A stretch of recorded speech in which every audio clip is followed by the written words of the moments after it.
के सेशन में हम स्टार्ट करेंगे discovery of neutron, the third fundamental particle of an atom. Electron की डिस्कवरी हमने पढ़ ली थी, देन प्रोटॉन की पढ़ी, अब हम न्यूट्रॉन की डिस्कवरी से स्टार्ट करेंगे। जिन्होंने न्यूट्रॉन को डिस्कवर किया था, his name was James Chadwick, ठीक है। और उन्होंने किस फिनोमेना के थ्रू थर्ड फंडामेंटल पार्टिकल को डिस्कवर किया था? That phenomena was radioactivity. So सबसे पहले हम रेडियो एक्टिविटी समझेंगे कि what is radioactivity. Radioactivity क्या है? रेडियो एक्टिविटी एक ऐसा फिनोमेना है, एक ऐसा अमल है, एक ऐसा प्रोसेस है जिसमें spontaneous disintegration of the nucleus of an atom in which invisible radiations emitted. कुछ एटम्स, इस दुनिया में कुछ एटम्स ऐसे एग्जिस्ट करते हैं जिनके न्यूक्लियस अनस्टेबल होते हैं, ठीक है। जब उनके न्यूक्लियस अनस्टेबल होते हैं तो उनमें स्पॉन्टेनियस डिसइंटीग्रेशन होती है, जिसके नतीजे में उनके अंदर से कुछ रेज निकलती हैं जो कि इनविजिबल होती हैं, हम उन्हें अपने नॉर्मल आई से नहीं देख सकते। तो ये पूरा जो फिनोमेना होता है, ये पूरा जो अमल होता है, इसको हम रेडियो एक्टिविटी बोलते हैं, जो कि स्पेसिफिक एटम्स में होती हैं, कौन से, जिनका न्यूक्लियस अनस्टेबल होता है, and as a result of which rays उसमें से रेज पास होती हैं और वो रेज डिफरेंट तरह की होती हैं। अब रेडियो एक्टिविटी के थ्रू जो रेज निकलती हैं उनकी क्या नेचर होती है, उसके बारे में जो है वो अर्नेस्ट रदरफोर्ड ने बताया। किसके थ्रू? एक एक्सपेरिमेंट किया उन्होंने एक थोड़ा सा, जिसके थ्रू उन्होंने रेडियो एक्टिव रेज जो निकलती हैं उनकी नेचर बताई कि वो कैसी होती हैं और कौन सी रेज होती हैं। तो उन्होंने क्या करा कि एक लेड ब्लॉक लिया और उसके बीच में उन्होंने रेडियो एक्टिव एलिमेंट रखा, यानी कि रेडियो एक्टिव सब्सटेंस जो भी है उन्होंने वो प्लेस करा। अच्छा, जो कंपाउंड्स है, जो एलिमेंट्स रेडियो एक्टिविटी का फिनोमेना परफॉर्म करते हैं, क्योंकि सारे नहीं करते, सिर्फ वो करते हैं जिनका न्यूक्लियस अनस्टेबल होता है, उन कंपाउंड्स को हम रेडियो एक्टिव एलिमेंट्स या रेडियो एक्टिव कंपाउंड्स बोलते हैं। अच्छा, अब ये प्रोसीजर क्या था? उन्होंने एक लेड ब्लॉक लिया and in a centre which he place radio active element, ठीक है। उन्होंने क्या करा, यहाँ पे एक पॉजिटिव प्लेट प्लेस कर दी और यहाँ पे एक नेगेटिव प्लेस कर दी। उसके बाद उन्होंने क्या देखा, इसमें से जो जब रेडियो एक्टिविटी का फिनोमेना हुआ तो इसमें से रेज निकलनी थी, जो कि हम पहले पढ़ के आ चुके हैं।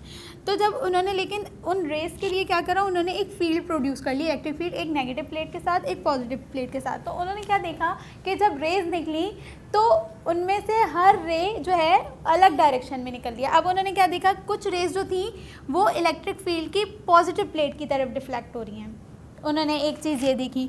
दूसरी उन्होंने देखा कुछ रेज जो हैं उसमें से नेगेटिव प्लेट की तरफ डिफ्लेक्ट हो रही हैं। उसके बाद उन्होंने देखा कुछ जो थी वो किसी भी प्लेट की तरफ डिफ्लेक्ट नहीं हो रही, यानी उन्हें इलेक्ट्रिक फील्ड होने या ना होने से कोई फ़र्क ही नहीं पड़ता, वो सीधे स्ट्रेट चली गई। अब उन्होंने क्या इससे कंक्लूजन अखज़ किया और क्या कंक्लूजन उन्होंने निकाला? उन्होंने देखा कि जो रेस नेगेटिव प्लेट की तरफ जा रही हैं तो वो यकीनन क्या होंगी? पॉजिटिव होंगी। हम पहले ये बात पढ़कर आ चुके हैं कि इलेक्ट्रिक फील्ड में हमेशा positively charge particles negative plate की तरफ जाता है और negatively charge particle positive plate की तरफ जाता है। तो इन्होंने देखा जो कि जो रेस नेगेटिव प्लेट की तरफ जा रही हैं वो यकीनन पॉजिटिव होंगी, और उनका नाम उन्होंने क्या रख दिया?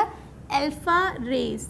यानी whenever radioactivity occurs and the radiations emitted from it, the such radiations will deflected toward negative plate, they always carry a positive charge, and these rays are named as alpha rays, they always carry a positive charge. Then उन्होंने observe किया कि जो race positive plate की तरफ जा रही हैं तो यकीनन उस पर नेगेटिव चार्ज होगा, और उन्होंने उन रेस को क्या नाम दे दिया? Beta race. थर्ड चीज़ जो उन्होंने ऑब्जर्व की कि वो रेस जो जिन्हें इलेक्ट्रिक फील्ड के होने या ना होने से कोई फ़र्क नहीं पड़ता, यानी उन्होंने किसी भी तरफ डिफ्लेक्शन नहीं शो की, ना पॉजिटिव की तरफ ना नेगेटिव की तरफ, वो सीधा स्ट्रेट पास हो गई। उन रेस को उन्होंने नाम दिया गामा रेस, और उस पर क्या चार्ज होगा? उस पर कोई चार्ज ही नहीं होगा, यानी कि दे कैरी नो चार्ज, क्योंकि इन्होंने इलेक्ट्रिक फील्ड में कोई रिस्पॉन्स ही नहीं प्रोड्यूस किया। इलेक्ट्रिक फील्ड में तो वही रिस्पॉन्स प्रोड्यूस करते हैं जिन पे कोई ना कोई चार्ज हो, आइदर पॉजिटिव और negative. So this was the phenomena of radioactivity which was further explained by Ernest Rutherford। यानी कि हमने जो रेडियो एक्टिविटी की सिर्फ डेफिनेशन पढ़ी थी और हमने पढ़ा था कि उसमें से कुछ रेडिएशंस इमिट होती हैं।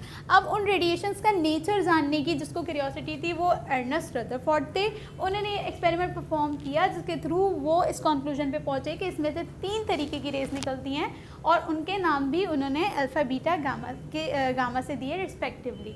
Alpha carry positive charge, beta carry negative charge, gamma carry no charge because they show no reflection in an electric field. This was all about the discovery of neutron which occurred through a artificial radioactivity phenomena. And then what is radioactivity, we have studied it, and the radiations emitted from it was further proved by Ernest Rutherford by this experiment. आज के session में हम start करेंगे properties of neutron. The last topic about the fundamental particles. Discovery हमने पढ़ ली थी जो कि एक आर्टिफिशियल रेडियो एक्टिव फिनोमेना के थ्रू ही थी, जिसकी डिटेल ज़्यादा नहीं है. उसके बाद रेडियो एक्टिविटी का फिनोमेना था. व्हाट इज़ रेडियो एक्टिविटी, उसके बारे में हम पढ़ चुके हैं. अब न्यूट्रॉन की क्या प्रॉपर्टीज़ हैं. Neutron is a neutral particle. Neutral means it doesn't carry any charge, neither positive nor negative. यानी कि ये वो फंडामेंटल पार्टिकल है जिस पे कोई चार्ज ही नहीं है. इलेक्ट्रॉन पे नेगेटिव चार्ज था, प्रोटॉन पे पॉजिटिव चार्ज था, न्यूट्रॉन पे कोई चार्ज ही नहीं है. जब इस पर कोई चार्ज नहीं है तो इलेक्ट्रिक फील्ड में कोई डिफ्लेक्शन नहीं शो करेगा, क्योंकि पॉजिटिव और नेगेटिव ही शो करते हैं हमेशा. पॉजिटिव नेगेटिव प्लेट की तरफ जाता है पॉजिटिव पार्टिकल, और negative particle positive particle negative plate की तरफ जाता है और नेगेटिव पार्टिकल पॉजिटिव प्लेट की तरफ जाता है. तो it doesn't show any deflection in an electric और magnetic field. Then mass 1.76 exponent power minus 27, as this figure shows that its mass is too much small. So this was all about the fundamental particles, their discoveries, their properties. Now in next session we're going to start about the Rutherford atomic model. यानी कि जब scientist ने start किया उन्होंने theories से start किया. पहले atom के बारे में थ्योरीज दी, फिर जब पता चला कि एटम के अंदर ये फंडामेंटल पार्टिकल्स है तो उन्होंने उस फंडामेंटल पार्टिकल्स के बारे में डिटेल में पढ़ा. जब वो फंडामेंटल पार्टिकल्स भी डिस्कवर हो गए तो अब एक साइंटिस्ट है रदरफोर्ड, जिन्हें ये क्यूरियोसिटी थी कि ये फंडामेंटल पार्टिकल्स एटम के स्ट्रक्चर में किस तरीके से रिसाइड करते हैं. मतलब इलेक्ट्रॉन भी उसके अंदर है, प्रोटॉन भी उसके अंदर है, न्यूट्रॉन भी उसके अंदर है, लेकिन वो किधर है, किस पोजीशन में, इलेक्ट्रॉन किस तरफ है, प्रोटॉन किस तरफ है, न्यूट्रॉन किस तरफ है. तो रदरफोर्ड का जो मकसद था अपना एक्सपेरिमेंट परफॉर्म करने का, वो बेसिकली एटम के स्ट्रक्चर के अंदर ये चीज़ें मौजूद किस सीक्वेंस से, किस सीरीज से, किस तरीके से. तो उनका मकसद था एटॉमिक स्ट्रक्चर को मज़ीद डिटेल में और ब्रीफ में स्टडी करना, जो कि हम अपनी नेक्स्ट वीडियो में स्टार्ट करेंगे.